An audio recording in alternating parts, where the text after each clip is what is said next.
এক মা যখন গর্ভধারণ করে, রাসূল করিম সাল্লাল্লাহু আলাইহি সাল্লাম বলেছেন, সন্তান গর্ভে থাকাকালীন সময় সে যে নিয়মিত রুচিসম্মত খেতে পারে না, মুখের মধ্যে একটি অরুচি ভাব আসে, এই অবস্থা যতদিন থাকে ততদিন রোজা রাখলে যে সওয়াব হতো, ওই গর্ভবতী মায়ের আমলনামায় আল্লাহ তাআলা সেই সওয়াব লিখে দেন।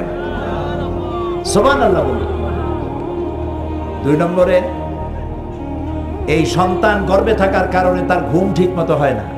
এই যতদিন তার ঘুম ঠিক মতো হলো না, ততদিন পর্যন্ত রাত জেগে জেগে ইবাদত করলে যে সওয়াব হতো, সেই সওয়াব আল্লাহ তাআলা আমলনামায় লিখে দেন।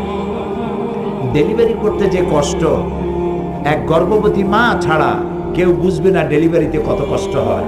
এই ডেলিভারিতে তার যে কষ্ট হয়, আল্লাহ তাআলা তাকে জিহাদের সওয়াব তার আমলনামায় লিখে দেন।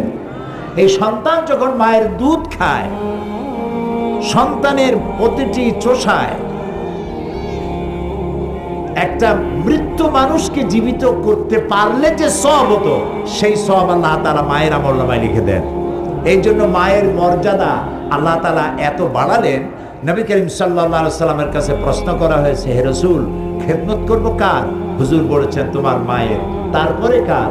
তোমার মায়ের। তারপরে কার? তোমার মায়ের। তারপরে কার? তোমার পিতা। তাহলে বাপের চাইতে মায়ের মর্যাদা কয় গুণ বেশি? বলেন সবাই, 3 গুণ বেশি।